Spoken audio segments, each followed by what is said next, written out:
오늘 월요일인데 어떻게 다들 잘 보내셨습니까?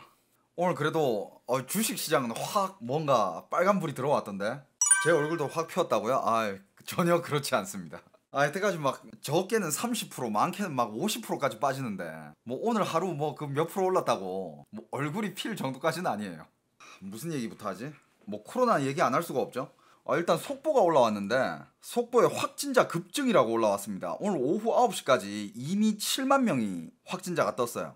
7만 명에다가 근데 만약에 내일 아침 되면 아마 거의 뭐 10만 명 가까이 찍힐 것 같은데 지금 전 세계적으로도 지금 확진자가 계속 늘고 있습니다. 여기 보시면 여기 어제 통계 수치인데 근데 주말이라 가지고 이게 별로 안 올라온 거예요. 주말이라 가지고 별로 안 올라온 건데도 불구하고 뭐 미국도 거의 뭐 10만 명, 뭐 프랑스는 10만 명 넘었고 이탈리아도 10만 명 넘고 대한민국은 주말에 4만 명 찍혔는데 근데 내일 되면 한국도 뭔가 10만 명 가까이 찍을 것 같고 일본은 계속 이제 10만 명대로 확진자 수 계속 늘고 있고 근데 이번 이렇게 확진자가 많이 터지기 시작하면 그쵸 왠지 봉쇄는 다시 할 것 같진 않아요, 그죠? 만약에 이번에 다시 그 확진자 수가 많을 때처럼 그렇게 봉쇄해버리면 와 사람들 반발 장난 아닐 것 같은데 일단 기사를 보니 일단 뭐 확진자가 많아질 대비를 해서 한국에서는 이제 중증 환자실도 더 많이 증설하고 있고 뭐 병상도 많이 확보 있다고 하니까 그리고 대부분 사람들이 뭐 이제 한번 경험도 있고 항체도 있고 하니까 그리고 지금 이제 4차 접종도 시작했다고 하더라고요. 또 이렇게 나이 많은 분들이 4차 접종도 시작하고 있으니 여러분들도 뭐 이건 뭐 개인의 자유니까 맞고 싶으신 분들은 또 예약하고 맞아도 되고 예약률은 그렇게 높진 않다고 합니다. 그래서 뭐 예약하면 바로바로 맞을 수 있는 지금 그런 상황이에요. 과연 내일 몇 명 찍힐지 다들 이 속보 보셨죠? 저도 좀 전에 봤는데 9시까지 7만 명이 찍혔다는데 그 코로나 뭐 표지나 뭐 이런 게 코로나 게시판 이런 데는 실시간 게시판 이런 데는 이게 안 찍혔는데 왜 안 찍히고 있지? 요 코로나 실시간 여기는 지금 오늘 3만 명 찍혀 있거든요. 근데 아까 속보에 7만 명으로 찍혔다고. 자, 중국도 확진자가 지금 늘고 있는데 뭐 이거 기사들 다 보셨겠지만 중국 코로나 500명 재돌파. 여기 보시면 봉쇄를 다시 시작하고 있습니다. 근데 다시 시작했다기보다는 그냥 중국은 봉쇄를 계속하고 있어요.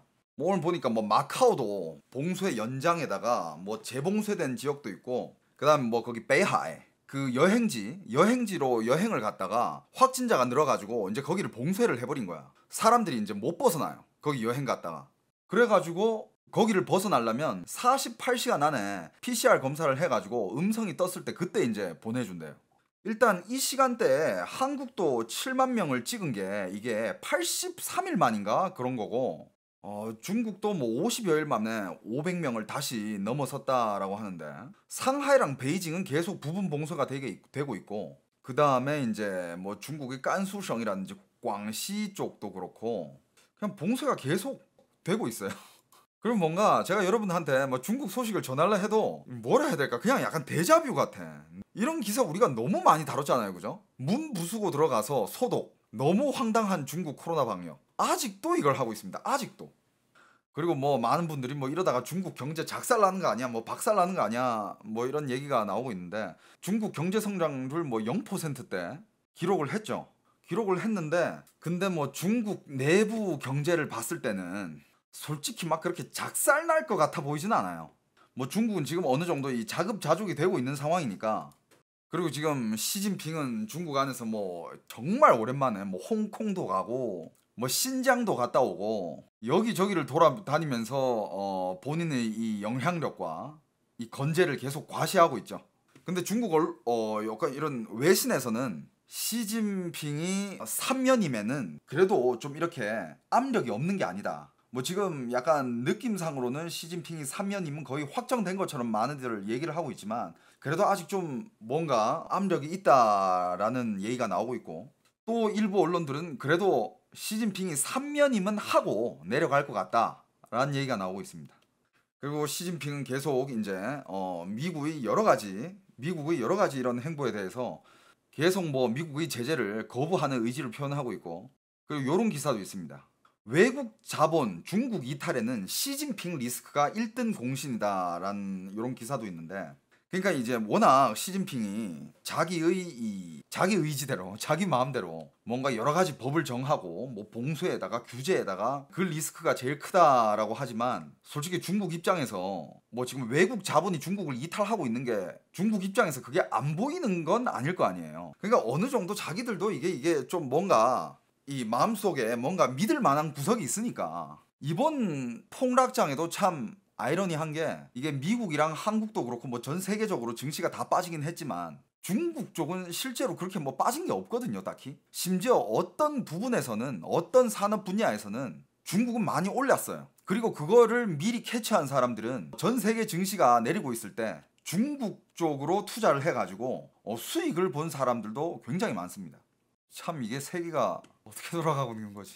이렇게까지 중국이 봉쇄를 하고 있는데 심지어 어떤 곳은 코로나19 확산으로 중국 관광지 봉쇄 2천여 명 6일째 발묶여. 그러니까 봉쇄를 지금 계속하고 있는데도 불구하고 중국의 내수 시장은 지금 잘 돌아가고 있다는 게 솔직히 지금 외국인이 중국으로 그냥 순수 여행을 가기에는 지금 힘든 상황이죠, 그죠? 이런 와중에 중국은 또 한국한테 이런 경고를 하고 있습니다. 중국이 만약에 한국이 14동맹 참여하면 득보다 실이라는 이런 경고를 냈는데 그게 뭐냐면 미국이 주도하는 이른바 칩4 그러니까 반도체 공급망 동맹에 한국이 참여할 경우 한국 기업들은 타격을 입을 것이라고 중국 관영 매체가 경고했다. 한국산 반도체를 중국이 가장 많이 수입한다는 점을 강조해 칩4 동맹 전열을 흐트리겠다는 의도로 풀이된다. 야, 중국은 아니 한국은 이 진짜 한국에서 정치하는 사람들도 이게 참 중간에 끼어가지고 이걸 또 어떻게 해야 될지 뭐 중국 시장을 뭐 아예 그냥 포기할 수는 없는 거고 그렇다고 치4 동맹? 야 이거 어떻게 될까요? 중국은 대국답지 못하다고요? 근데 중국이 워낙 지금 전 세계적으로 약간 그 짤랑 정책이라고 하죠. 전투 늑대 정책 다 맞서고 있어. 누가 중국 뭐 안 좋은 소리 하거나 뭐 중국에 뭐 제재를 뭐 가한다거나 아니면 제재하는 나라를 지지했다거나 그러면 중국은 계속 여기저기 경고를 날리고 있죠. 한한령도 아직 완벽히 풀리지 않았죠. 그럼요. 푼다는 얘기를 한 적이 없어요. 전혀 뭐 풀린 거 없습니다. 요즘 이렇게 좀 외신들을 보면 외신들에서 이제 다루는 중국 이야기들은 약간 좀 이제 전 세계가 약간 좀 뭐라 해야 될까? 중국을 좋게 보는 그런 언론이라든지 뭐 그런 중국을 대신해서 뭐 중국한테 좋은 얘기를 해주는 그런 언론이라든지 그런 거는 거의 찾아볼 수가 없어요. 물론 뭐 러시아라든지 중국이랑 깐부인 몇몇 나라 빼고는. 근데 웃긴 거는 뭐 중국의 그 발언이는 뭐 이런 발언을 할 때 이런 얘기도 해요. 뭐 이제 중국이 뭐 이런 정책을 펼치고 중국 미래는 이렇게 밝을 거니 너는 중국 사람으로서 그냥 뭐 이런 얘기까지 했어. 뭐 니문주 덩저 뭐偷着乐吧뭐 이런 얘기였나? 그러니까 그게 대략 뭐 무슨 얘기냐면 중국 사람으로서 당신은 그냥 뭐 숨어서 웃을 준비나 해라. 뭐 이런 얘기까지 해. 중국의 이제 그 정부 대표 발언인들은 어이가 없습니다. 근데 더 웃긴 건 뭔지 알아요? 여전히 중국에서 제일 핫한 화두는 저번에 이거 탐 다뤘었죠. 중국 탈출. 탈출이라기보다는 그냥 이민을 그렇게 많이 알아보고 있어요. 그러니까 지금 중국의 이민 시장이 어느 정도냐면 그 이민을 뭐 이렇게 대신 상담을 해주고 뭐 이민 가는 거를 이렇게 뭐 코디해주고 이런 회사들이 되게 많잖아요. 옛날에는 그냥 뭐 예를 들어서 뭐 중국에서 그 이민 쪽 그런 뭐 대행사에 가서 뭐 이민 관련돼서 이렇게 물어보면 그냥 뭐 이렇게 상담도 해주고 뭐 친절하게 이렇게 답변도 해주고 뭐 이렇게 한 사람당 이렇게 자리에 앉아서 투자하는 시간도 되게 많고 이랬는데 요즘은 중국의 그 이민 시장이 이렇대. 예를 들어서 이민 상담을 하러 가. 어디 그거를 이제 이민을 대신 이렇게 짜주는 그런 회사가 있나 봐요. 그런데 가서 이렇게 얘기를 나누다 보면 예를 들어서 그 회사에서 얘 이민 안 할 것 같은데 얘 아직 확신을 못 가졌네 이러면 그냥 얘기 좀 하다가 그냥 얘 이민 안 할 것 같다 생각하면 끊어버린대. 끊어버리고 그 다음 손님. 왜냐하면 이민을 하려고 하는 사람들이 너무 많아가지고 일단 이민을 하려고 그냥 마음 먹은 사람들만 빨리빨리 이렇게 상담해주고 처리해주고 근데 와가지고 진짜 말 그대로 이민을 하는 게 좋을까요? 안 하는 게 좋을까요? 이렇게 물어보잖아. 이민할 마음이 들면 그때 다시 와라 하고 그냥 쳐낸대. 그 정도로 바쁘대요. 근데 이제 또 해외 물을 좀 이렇게 먹었던 중국인들은 그런 걱정을 하죠. 그러니까 이민을 가고 싶어 해. 그리고 이민할 마음도 있고 그 다음에 이민할 자금도 있어. 근데 이제 이렇게 걱정되는 게 지금 워낙 전 세계적으로 중국에 대한 이미지가 안 좋으니까 제일 지금 걱정을 하고 있는 이 제일 큰 문제가 만약에 중국 사람으로서 이민을 해외로 갔을 때 중국 사람인 이유로 해외에서 불이익을 당하지 않을까. 이게 제일 큰 고민이래요. 아 근데 참 중국 사람들도 솔직히 중국 사람들은 정치에 관심 없는 사람들이 훨씬 많아. 막 뭐 중국 사상을 가지고 막 시진핑을 찬양하고 뭐 물론 그런 사람들도 있겠지만 그냥 뭐 굳이 뭐 그렇게 그렇게 살아야 되나 막 이런 생각을 가지고 그냥 난 내 갈 길 갈 거다. 난 이민하고 싶다. 막 이런 사람들도 꽤 많거든요. 근데 솔직히 그런 사람들은 솔직히 뭔 죄야. 자기 앞날을 자기 마음대로 결정 못하는 그런 사람들이 되게 많습니다. 그리고 홍콩은 거의 지금 이제 새로운 정부가 완벽히 자리 잡았잖아요. 홍콩은 이제 그냥 중국이죠. 물론 뭐 옛날에도 홍콩은 중국이었었는데 근데 그때는 이제 일국 양제라 해가지고 뭐 한 나라지만 다른 정책으로 이렇게 다스린다. 홍콩은 원래 이렇게 관리됐던 그 체계로 홍콩을 계속 돌린다라고 그런 식으로 얘기를 했는데 그걸 이제 완전히 바꾸어 버렸죠. 바꾸어 버리고 이제 홍콩은 거의 그냥 중국이다 얘기해도 뭐 과언이 아닌 상황이고 그 다음에 이런 기사가 떴네요. 새로운 홍콩 보건부 11월부터 무격리 해외 입국 허가를 한다고 합니다. 코로나19 사태 후 무기한으로 입국길 막혀있는 홍콩이 빠르면 오는 11월부터 이전 수준의 자유로운 왕래가 가능해질 것이라는 전망이 제기됐다. 홍콩이 이제 옛날처럼 홍콩이라고 하면 약간 옛날에는 한국 사람들이 홍콩 여행을 엄청 갔었어요. 그러니까 약간 그런 거 있잖아. 멀리 막 시간이 막 그렇게 많지 않아. 그냥 주말 딱 써가지고 뭐 여행 갈 수 있는 곳이 옛날에 한국 사람들이 제일 많이 가던 데가 뭐 일본 많이 갔고 가까우니까 그 다음으로 홍콩을 진짜 많이 갔잖아요. 홍콩 가서 그냥 주말 동안 쇼핑하고 그냥 홍콩 가서 여행하다가 오고 막 이랬잖아. 근데 한동안 이제 홍콩을 못 갔었잖아요. 근데 이제 11월부터 홍콩도 이제 약간 이제 옛날처럼 그렇게 자유롭게 격리 없이 이렇게 여행을 갈 수 있다라고 그 정도로 이제 풀게 됐는데 그 보건부의 총리가 보건부 장관이라 해야 되나? 그 사람이 하는 말이 이건 모두 다 시진핑 덕분이다. 그러면서 이제 사회생활을 아주 잘했다고 기사가 났습니다. 근데 진짜 요즘 홍콩 어떻게 됐으려나? 요즘 홍콩의 길거리 분위기는 어떻게 됐을까 궁금하긴 합니다. 이것도 어떻게 보면 약간 지금 뭐 해외 자금이 중국을 이탈하고 있는 거에 대해서 약간 좀 의식을 한 것 같은데 요 부분을 제가 좀 읽어드릴게요. 보건부 장관은 이렇게 말을 했다고 합니다.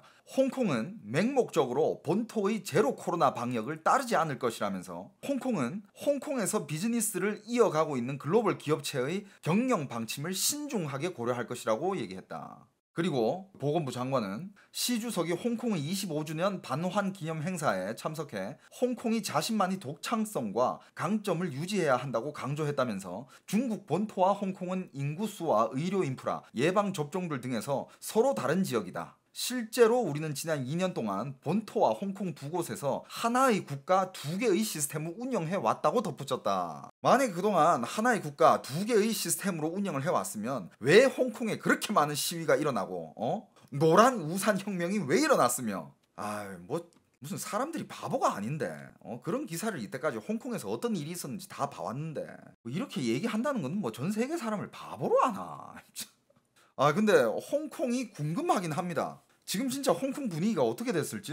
옛날에는 그래도 홍콩에 지인들이 좀 있었는데 지금 한 명도 없어요. 그래가지고 홍콩이 지금 어떤 상황인지 뭐 이렇게 딱히 물어볼 데도 없고 중국 대륙 쪽에는 제 친구들이 많잖아요. 뭐 동창들도 있고 하니까 물어보면 뭐 불편함 없이 다들 잘 살고 있대요. 다들 잘 살고 있대. 그래서 내가 봉쇄가 불편하지 않냐라고 물어보면 그건 뭐 그냥 뭐 이제 다 어느 정도 적응됐대. 다 적응되고 그냥 뭐 나가라 하면 나가고 나가지 말라 하면 안 나가고 그냥 집에서 뭐 온라인으로 장 보고 그러면서 뭐 PCR 검사하라 하면 나가서 코 한번 쑤시고 그냥 그것만 따라주면 딱히 불편할 게 없대. 근데 저희 그 친구들이 그냥 솔직한 대답이라고 생각해요. 왜냐하면 그 시스템을 지금 2년 3년 동안 이렇게 운영을 해왔잖아. 그럼 뭐 거기에 다 적응했을 거란 말이지. 솔직히 그거 적응하면 뭐 딱히 뭐 제 아는 한국의 지인이 중국에 있는 사람들 보면 이제 출퇴근할 때 그냥 이게 이제 옛날에는 아침에 이제 일어나가지고 뭐 아침 먹고 이렇게 출근하는 이런 코스가 있었대. 아침 출근 코스. 근데 요즘은 그 코스에서 그냥 한 코스를 더 추가하는 거래. 뭐냐? 출근길에 가서 코 한번 쑤시고 가면 끝이래. 그냥 이거는 그냥 뭐 일상의 루틴이라 생각하면 그냥 마음이 편하대요. 근데 저는 그게 현명한 거라고 생각합니다. 그 환경에서 지금 살고 있으면 솔직히 그걸 피할 수 없으면 즐기기라도 해야 본인이 그냥 뭐 스트레스 안 받을 거 아니에요. 맨날 그 PCR 한 번씩 검사하는 거 그걸 계속 막 스트레스 받아 하고 와 나 이거 하기 싫은데 막 이렇게 짜증을 내면 계속 스트레스만 받으니까 그냥 뭐 적응하면서 사는 거죠 뭐. 중국은 아마 앞으로도 계속 이제 뭐 이번에도 이제 뭐 500명 또 이렇게 확진자가 나오니까 또 봉쇄해버리고 봉쇄하다가 이제 봉쇄하면 확진자가 줄어들 수밖에 없잖아. 사람 간의 접촉이 없으니까. 그러면 이제 또 이제 확진자가 이렇게 쓱 줄어들다 보면 또 풀고 그러다 또 확진자 또 많아지면 또 봉쇄하고 계속 제로 코로나를 외치면서 이런 식으로 뭐 약간 뭐 코로나도 통제하고 사람들도 통제하고 뭐 그런 게 아닐까. 중국인들도 이 중국 사람들 말로 이렇게 한마디 하자면 뿌롱이야. 뿌롱이야. 무슨 뜻이냐면 쉽지 않다 이거예요. 여러분들 지금 한국에서 이렇게 자유롭게 살다가 지금 거의 뭐 자유롭잖아 한국은. 뭐 이제 뭐 그 뭐냐 영업 그 시간 제한도 풀렸고 뭐 마스크 이런 것도 길거리에서는 다 안 차도 되고 요즘 길거리 보면 마스크 안 쓰는 사람들이 훨씬 더 많잖아요, 그죠? 근데 이렇게 자유롭게 있다가 갑자기 이제 중국 들어가 가지고 외출 못하게 하고 뭐 정해진 경로로만 이동해야 되고 맨날 아침마다 PCR 검사해야 되고 이거를 하루아침에 통제를 받는다 생각하면 얼마나 불편해. 짜증나고 스트레스 받고. 난 그거 못한다. 아무튼 홍콩은 이제 11월 달부터 또 이제 옛날처럼 외국인들이 자유롭게 이렇게 드나들 수 있게끔 푼다고 하는데 그것도 지켜봐야 되겠죠, 그죠? 근데 솔직히 중국 입장에서도 홍콩의 이 국제 허브라는 이런 상징적인 이런 지위를 잃어버릴 수도 있으니까 솔직히 그거 잃으면 중국한테도 타격이 클 거예요. 그러니까 아마 거기에 약간 좀 이렇게 의식을 해서 홍콩을 좀 이렇게 오픈하려고 하는 것 같은데 지켜봐야죠.